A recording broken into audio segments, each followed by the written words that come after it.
Hello, Millings TV fan! This is Milling po. Kumusta po sila? Sana po yung nasa mabuti silang kalagayan. At tayo po ay busy at tayo po ay kalalabas lang. At the same time, meron po tayong mahabol na items. Ayan. Po ang Lazada. Ang ating favorite store. Pinadala po kay Dex at sa store na Mini Galore. So, ang ating items ay 73.20 at binayaran lang natin na 66.68. At tayo po ay may free shipping voucher na 37.50. May coins po tayo na free coins to 20 and Lazada rewards balance na 482. So, 66.68 out of 73.20. So, set po ito ng 4. So, organic bamboo charcoal toothpaste, 105 grams. So, ating pong check kung legit ba o tama ang ating items. At ala ko na hindi pa dadating at naiwan na po siya sa bagal ng mga delivery. So, dami po nang bumibili kasi may free shipping voucher. So, gutay-gutay na ating box. Oh. Tingnan nyo, gutay-gutay na po ang box. Sa tagal. Sa tagal sa delivery. So, yan po ang ating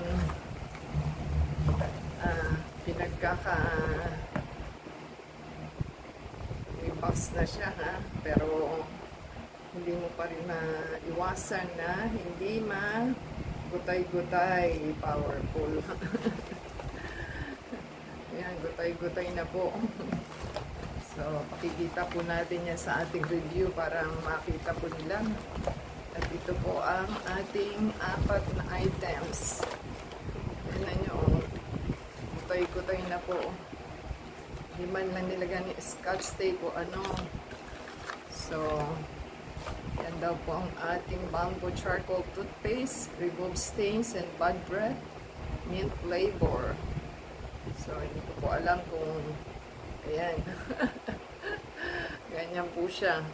Tingnan po natin kung nakasealed naman po siya dito. Hindi po natin malalaman kung ano.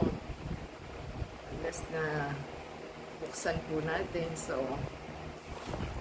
kung bakit butay-butay na po yung kanilang boxes. At silipin po natin, oh, bukas-bukas na po siya.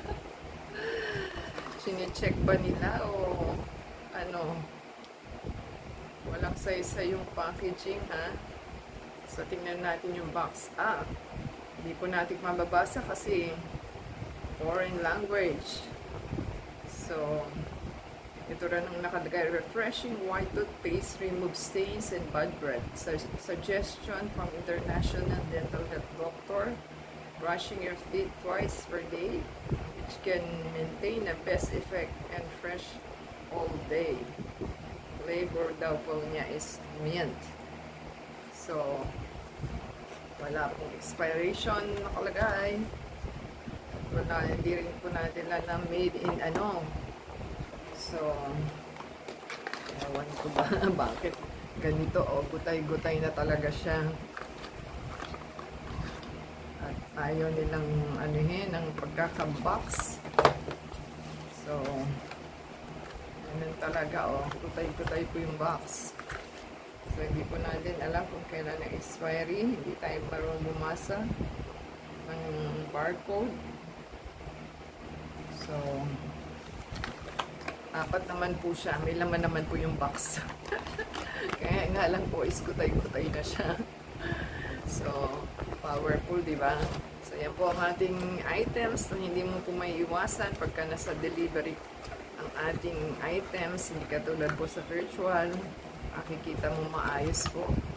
So, yan po ang ating items na gutay-gutay na. Comment down below po sa ating items kung ano po, at nagustuhan nila at hindi. At yan pong ating hindi maiwasang pagkakataon na ating item. So, sa Facebook po, Twitter, TikTok, and Instagram. And support po sa ating channel. Paki-play yung ads and video. And subscribe po sila sa ating channel for your support. At para po kumita naman din po tayo kahit paano. So, until next time po, sa Facebook, Twitter, TikTok, and Instagram. Give us a thumbs up, comment down below, and subscribe po sila sa ating channel. Until next time po, God thank you sa seller and delivery guy. Until next time, God bless everyone.